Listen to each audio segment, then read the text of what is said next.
우리나라가 의대 쏠림으로 말하면은 이제 전 세계 1등인 것 같고요. 제가 이제 미국에서 교수 생활 8년, 홍콩에서 4년을 했는데요.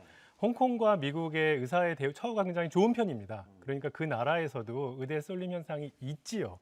그런데 흥미로운 거는요. 중국 본토에서는 의사들의 대우가 그만치 못합니다. 그러니까 의대 쏠림이 없습니다.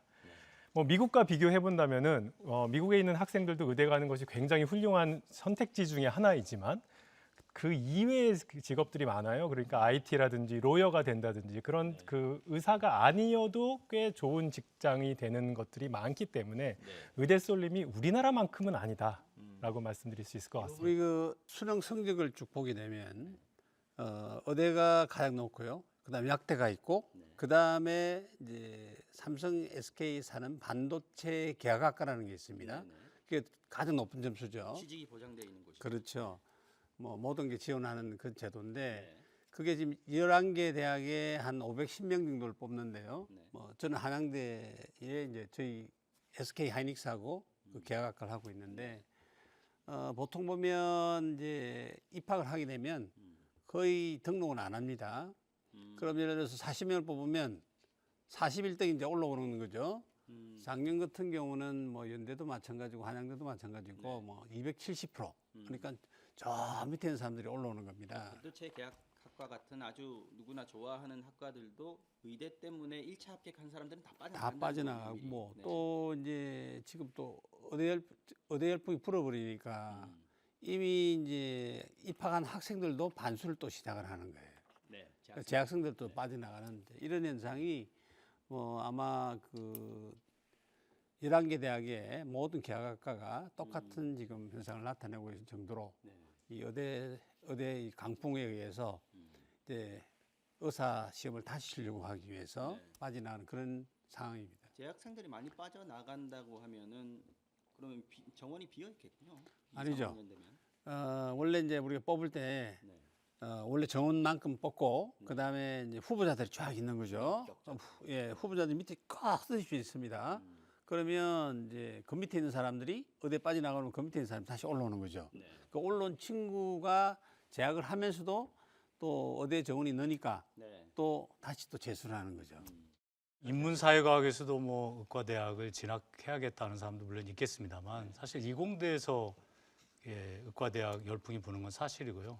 그래서 의과대학 지금 신입생들 통계를 보니까 거의 뭐 N수생이라고 하거나 또는 반수생하는 학생 비율이 거의 뭐 70%가 넘는 걸로 나오고 있고 또 특히 수능 1등급인 학생들 중에는 거의 뭐 8, 90%가 의과대학을 지망하는 걸로 나와서 이거는 이제 우수한 인재들이 특정 분야로 쏠림 현상이 나타난다.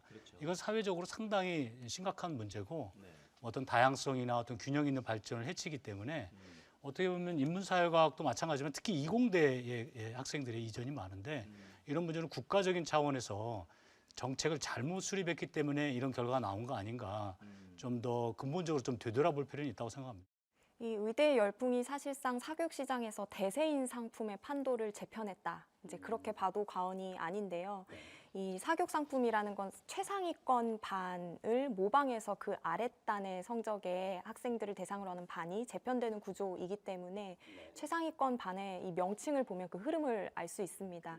몇 년 전만 해도 사실 뭐 스카이, 석가포 반과 같이 특정 대학의 명칭을 본따서 사교육의 반들이 재편이 되었었는데 대학 이름이었다는 거죠. 그렇죠. 그런데 이제 최근 들어서는 1, 2년생 이 초등 의대반이라고 하는 사실 의대반은 기존에는 이제 고등 대상에 그리고 대치동과 같은 그런 사교육 과열지구에 굉장히 국지적으로 있던 상품이었는데 최근에는 이것이 비단 뭐 대치동만의 이야기가 아니라 전국적으로 굉장히 확산되는 그런 광역화 현상을 이제 보이고 있습니다. 그래서 사실 실제로 저희가 좀 조사를 해봤을 때 전국의 17개 시도 가운데 제주 빼고 16개 시도에서 다 발견이 되었고요.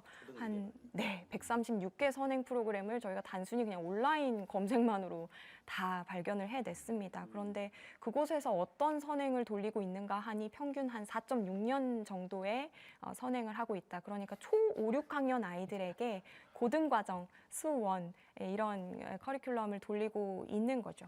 근데 이게 6학년쯤 되면 미적분 배우고 그러는 겁니까? 그렇죠. 그런 반도 있었고요. 이런 과도한 선행 정도도 문제인데 더 큰 문제는 사실 굉장히 속진으로 진도를 뺍니다. 그래서 초2부터 이 의대반을 운영하는 한 학원이 있었는데 초5에게 고2 과정을 이제 가르칩니다. 근데 그게 사실은 학교 교육과정 정상적으로 돌리면 한 7년 배워야 되는 걸 6개월 만에 속진으로. 그러니까 정상 진도로 저희가 계산해 보니까 한 14배속으로 배우는 겁니다. 우리가 러닝머신 뛰는 걸로 상상을 해봤을 때 굉장한 속도로 배우니까 아이들이 깊이 있게 못 배우고 겉핥기로 이렇게 배우고 있고요.